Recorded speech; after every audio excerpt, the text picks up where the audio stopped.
Ever catch yourself humming that slinky bass line while staring at your bank app, wondering if life's just one big cosmic joke where the house always wins? Yeah, Pink Floyd's Money has that knack. It's the soundtrack to every wallet's existential crisis, slithering into your skull since 1973 like a sly fox in a henhouse full of golden eggs. But beneath those cha-ching cash registers and that razor-sharp sarcasm, there's a vault of buried chaos. Garden shed experiments gone wild, spit-flying fan brawls, and enough ironic riches to make even the band cringe at their own success. Stick around, because we're cracking open the piggy bank on the wild history behind Pink Floyd's Money, the song that mocked greed while raking it in hand over fist. Let's rewind to the ignition point where this beast was born. Picture Roger Waters, Pink Floyd's brooding bass wizard, tinkering away in his backyard shed like some mad inventor crossed with a grumpy accountant. It's 1972, and Waters is strumming an acoustic guitar, channeling his inner socialist rage against the capitalist machine. He cooks up this riff in a wonky 7/4 time signature, 7 beats per bar, folks, because why make it easy when you can make dancers trip over their own feet? Waters later admitted it gave the tune a bluesy feel, but let's be real. It's like the song's built-in stumble, mirroring how money makes us all lurch towards stupidity. He demoed it in G-sharp minor, all prissy and English, but by the time the band got hold of it, they cranked it to B minor for that transatlantic swagger. Inspiration? Waters was obsessed with Neil Young's Words from the Harvest album, that odd 4/5 shuffle sparking his brain tollop off a beat and birthed this mutant rhythm. Or maybe it was a cheeky nod to Led Zeppelin's How Many More Times, stripping out a pulse like a thief in the night. Either way, the lyrics poured out as a savage satire. Money, get away, get a good job with more pay and you're okay. Waters was venting his own hypocrisy, coveting a Bentley while preaching welfare utopias. He told one interviewer he had to decide if he was really a socialist or not, then promptly became a capitalist rock star. Classic. The band fleshed it out at Abbey Road. David Gilmour on those scorching guitar solos, layering 3 takes, one fuzzy, one dry, one on a freakish 24-fret Lewis guitar for those ear-piercing highs. Dick Parry's sax wails like a sleazy broker closing a shady deal, and Nick Mason bashes the drums with precision. But the real magic? That opening loop of clinking coins and ringing registers.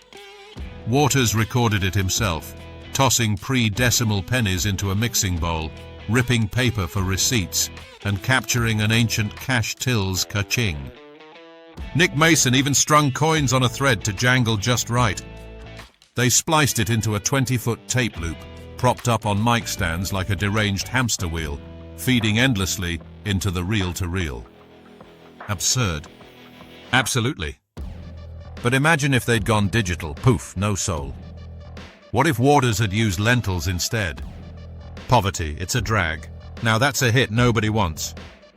Now zoom into the album saga where money slots into the dark side of the moon like the jagged edge of a shattered mirror. This wasn't just any record. It was Pink Floyd's magnum opus, cooked up amid paranoia, deadlines, and enough studio wizardry to make Houdini jealous. Sessions kicked off in June 1972 at Abbey Road, with engineer Alan Parsons, fresh off Beatles gigs, turning knobs like a sorcerer. The band was road testing the suite live, but early gigs were disasters. At Brighton's Dome, the tape effect scrapped out mid-show, leaving them red-faced. Next night in Portsmouth? Nailed it. Money opens side 2. A deliberate gut punch after the ethereal haze of time and the great gig in the sky. It's the album's blunt force trauma slamming into themes of madness, mortality, and modern drudgery. Launch drama. Oh, plenty. Harvest Records drops the album in March 1973, and Money gets the single treatment in May, edited down to 4 minutes, axing most solos to fit radio slots. But here's the kicker. The promo stereo mix slips in the uncensored bullshit line from "Don't give me that doggedy good bullshit," forcing a frantic repress. Meanwhile, the band tours relentlessly, stretching money into epic jams. But fame's fangs start biting. By 1977's In the Flesh tour, crowds are rowdy beasts, culminating in that infamous Montreal meltdown. A beer bottle whizzes on stage during Pigs on the Wing, and Waters loses it, spitting on the fan like a llama with road rage. Bootlegs capture the chaos. For the rest of you, thank you very much. For that guy tied to the railing, for you. That spit take? It sparked the entire concept for The Wall, turning personal alienation into a rock opera fortress. Launch-wise, Dark Side explodes, over 45 million copies sold, charting for 741 weeks straight. Money peaks at number 13 in the US, their first real hit stateside, but irony abounds. The anti-greed anthem funds mansions and private jets. What if they donated proceeds to charity? Arms, it's a gas. Yeah, that would have tanked. From there, Money ascends to legend status, clawing its way from cult curio to cultural juggernaut. Post-launch, it's the encore staple. Floyd drags it out to 12 minutes live, Gilmour shredding like a man possessed, crowds chanting along to that bass riff that's basically rock's Morse code for payday. After Waters splits in '85, both camps claim it.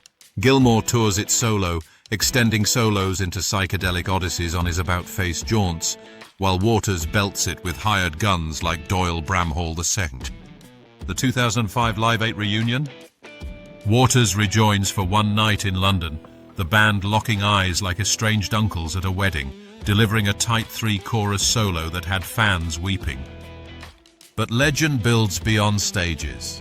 In 1981, label squabbles force a re-recording for a collection of great dance songs.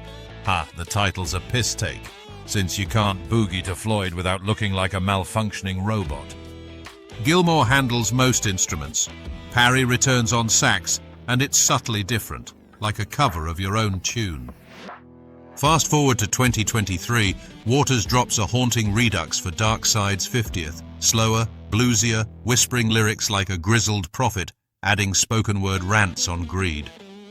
Reception? Polarizing, but it cements Money as timeless. Covers flood in. Velvet Revolver's gritty take for the Italian Job remake, a reggae dub with bong hits replacing Cao-Ching's. Hell, it's even in Quentin Tarantino's Reservoir Dogs wishlist before getting swapped. And that Wizard of Oz sync? Start the album on the third Lion roar, and Money hits as Dorothy steps into color. Munchkins grooving to the 7/4 beat like it's fate. Legend? More like a stoner's fever dream turned myth. But the enduring impact? That's where Money ripples like a stone skipped across a lake of lava. Culturally, it's the ultimate finger to the man. Lyrics unpack greed's grotesque glamour. New car, caviar, 4-star daydream. Think I'll buy me a football team. That's Waters' skewering excess. The football team, a Brit nod to soccer tycoons, though Yanks picture gridiron barons. I'm all right, Jack. Keep your hands off of my stack. Pure observational gold, riffing on the selfish I'm all right, Jack idiom, hands clutching purses. It flips, 1 Timothy 6:10. Money is the root of all evil today, adding so they say for that cynical wink, because love of cash corrupts, not the stuff itself. Ripple effects? It fueled anti-capitalist anthems, inspiring rebels from punk to hip-hop. Think Beastie Boys sampling the bass, or Cypress Hill nodding to the loop.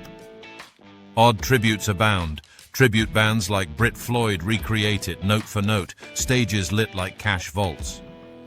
In the Wall film, the teacher mocks young Pink's poem, reciting Money lyrics to humiliate him. Absolute rubbish, laddie. And those end voices? Overlapping chaos from studio interviews. Roadie Chris Adamson yelling about fader fights. Wings Henry McCullough admitting, I was really drunk at the time. And Puddy Watts declaring, that geezer was cruising for a bruising. They grilled everyone from Dorman to Paul McCartney, whose answers were too tame. Quirky aftermath? Fans go nuts. One bloke sinks it to air traffic control chatter for conspiracy kicks. And shout out to Dave Hess, the plastic persuader extraordinaire who blasts money as his iPhone ringtone. Because nothing screams deal closer like that cha-ching interrupting a sales pitch. Impact-wise, it's sold millions, but Waters still gripes about royalties, proving money's curse lives on. What if Floyd had stayed broke? They'd be busking pennies it's a drag in subway tunnels. So there you have it, the filthy, fabulous lore of Pink Floyd's Money, a tune that laughed at wealth while swimming in it. If this tale of garden loops, spit storms and satirical stabs got your pulse racing, smash that subscribe button, like if you're plotting your own Bentley heist, and drop a comment, what's your wildest money memory? Until next time, keep your stacks safe, but remember, it's all just paper chasing shadows.